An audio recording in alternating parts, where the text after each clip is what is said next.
On Thursday, Morgan Stanley released their annual Swiss watch report, and I have read all 43 pages, so you don't have to. Yeah, riveting read. Quite the page turner. But after reading this report, I'm kind of scared for the future of this wonderful hobby and the direction it seems to be headed in. Namely, the polarization of mainstream watch brands, premiumization, and the Rolex domination that I can't see ending anytime soon. So, let's talk about it. If you're new here, hi, my name is Brittany, and on this channel we just talk all things watches. Now, because I'm an information goblin, I always look forward to this annual Morgan Stanley report. I think when we get a little too into watches, when we go a little too deep down this rabbit hole, it is easy to get separated from the wider, more macro watch trends. So this report always brings me back down to earth and helps us see what's really going on in the watch world and what the future might be like. So here are the rankings from 2017 to 2023. Now, there are some interesting position changes in these last 6 years, notably with Cartier outselling Omega in 2020, and that position's still not changing. For years, Omega was always second only to Rolex, but this Cartier switch is pretty notable. Another big switch is the decline in revenue for Longines and the uptick of one of the most premium brands in the world, Richard Mille. I will have a Richard Mille sermon later in this video.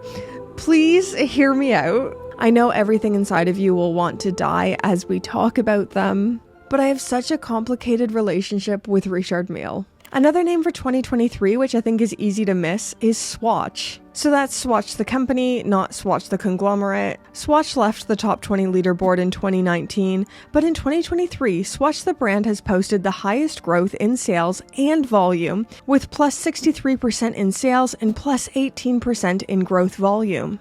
So, I guess all the moon swatches and moonshine moon swatches and Scuba 50 releases are working, even though we, as enthusiasts, can get a little bit annoyed by them. Swatch is doing incredibly well. Now, looking at more detailed data, and I know, contain your excitement, but here's the top 50 brands, including turnover, units sold, and implied market share. There's one thing that makes me incredibly happy looking at this list, and that is the amount of gray, representing the amount of independent brands with some hardcore indies in the top 50, like Greubel Forsey, Oris, Moser, and Richard Mille, holding strong in the 6th position. Rolex had an absolute banner year with a turnover of 10 billion Swiss francs in 2023 and about 1,240,000 units sold. If you follow me and my channel, you know I have a bit of a soft spot for Rolex. I know it's easy to hate on them and feel like they're drumming up false scarcity, but if you look at the amount of units being sold, they're selling a lot. In fact, the only brands outselling them in units are Longines and Swatch brand. So the units are being made, but I think the problem is more people want a Rolex, and quite specific Rolex models, than they are able to output. It'll be really interesting these next few years, with Rolex opening 2 new facilities, if we see even more Rolex watches being made, and even higher numbers being reported from them. I'm not sure if this is just wishful thinking from me, because I have my name down for a few models, but now there's 2 big things that scare me from analyzing this data and going forward. 1, the increasing premiumization, and 2, the polarization of mainstream brands. My first fear, the premiumization, is really manifesting through the decline of brands like Longines and Tissot. For years, Longines held that number 4 spot. And since 2020, it has been on the decline, replaced by Patek Philippe, Audemars Piguet, and finally Richard Mille. Incredibly premium brands. And I feel like the reason why this is concerning to me is so lame. But it feels like watch collecting is becoming less and less for the everyman and more for the super wealthy. And watch brands will listen to this and cater their offerings towards this. Now, I should say, it hasn't fully polarized. Longines still represents a huge chunk of the pie, but there does seem to be a rise in the hyper-luxury brands. And now, this brings me to the pickle I'm in with Richard Mille, and this marks the beginning of the Richard Mille sermon that I forewarned you about. I am a fierce defender of Richard Mille. I know some people think they're ludicrously priced McDonald's Happy Meal watches, but I think That attitude shows a real misunderstanding and lack of appreciation for innovation, movement technology, and research and development. Do I understand not loving the aesthetic? Yes, totally. They are not my style either. But to write them off the way some true enthusiasts do shows me that you hate hype watches more than you love watchmaking. Or, in a kinder interpretation, you care about aesthetics, so classical watchmaking aesthetics, more than you care about classical watchmaking itself. Because I would argue RM is executing very classical watchmaking within unconventional aesthetics. Watch enthusiasts are also impossible to please. We complain that no one is doing anything new or innovative, and then someone will do something new and innovative, and we'll poop all over it. Then there is no pleasing you. Richard Mille uses innovative new materials and technology. Their shockproof movement development is honestly unrivaled. And I think there's a strong argument that these are the truest sports watches, the sports watches that are most fit for purpose.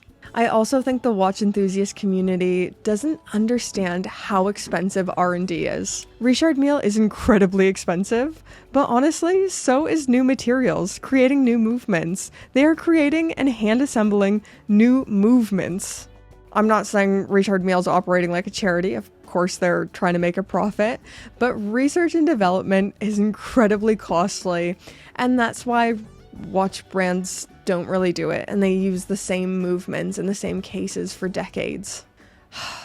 We are so off track right now. Brittany, you need to calm down about Richard Mille. Let's get back to Morgan Stanley. Going back to our handy dandy chart, RM is such an outlier. So they are 6th overall in terms of revenue, but look at their units sold. In 2023, they sold 5,600 units, but made approximately 1.5 billion Swiss francs, meaning their implied retail price per unit is 275,000 Swiss francs. 275,000 Swiss francs per watch. They are an outlier in every way. They are one of the youngest brands gracing the top 50, and certainly the youngest brand gracing the top 10, with the craziest pricing structure and timepieces. I'm pretty interested what the future has in store for them. Like, will RM stand the test of time, or will they be a design that was of the moment? Or will they pivot completely? Only time will tell. Okay, the last brands I want to talk about are Cartier and Omega. I find these two absolutely fascinating, and they reveal what is happening outside of the watch enthusiast world and the importance of the non-enthusiast world. If you ask a watch enthusiast, what brand is second to Rolex? They will probably reply Omega. They are the Sebastian Vettel to Rolex's Lewis Hamilton. But that isn't actually the case in real-world terms, with Cartier outperforming Omega in every single metric. Their turnover in Swiss francs is higher, units sold is higher, and even implied market share at 8% versus Omega's 7%. I think there's 3 reasons for this. 1, Cartier's prevalence in the women's watch market. 2, their icons, namely the Santos and Tank, having wider mass appeal. And 3, huge celebrity endorsements that appeal to a younger demographic. So 1, Cartier's prevalence in the ladies' watch market is so much larger than people might initially think. They have cornered this market with younger and older generations. If I see a woman wearing a luxury watch, 9 times out of 10, it is a Cartier Tank. I call the Tank the international wife's watch. For me, personally, my first luxury watch was a Cartier Tank.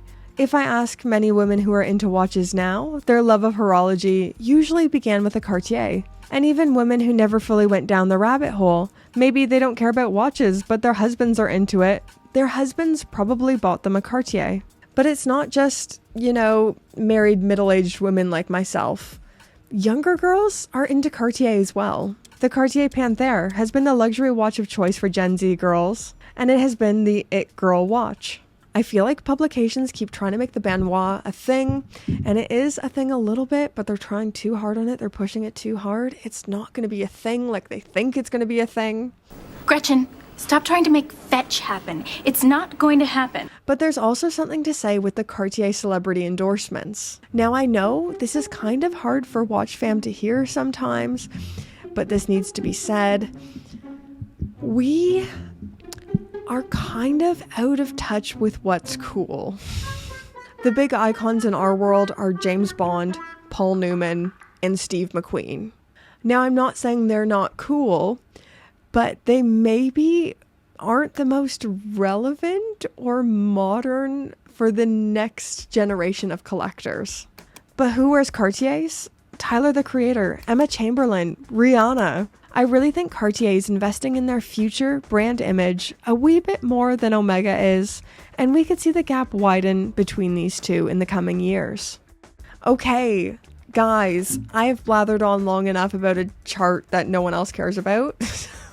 I'd love to know what you guys think to the new information from Morgan Stanley. Is there anything that stands out to you? Watch reviews coming soon. I got an Omega review I'm working on, a Leica watch, a new Cartier video. It's going to be awesome. So it's not just going to be me talking about boring charts. Don't unsubscribe. In fact, subscribe if you haven't already.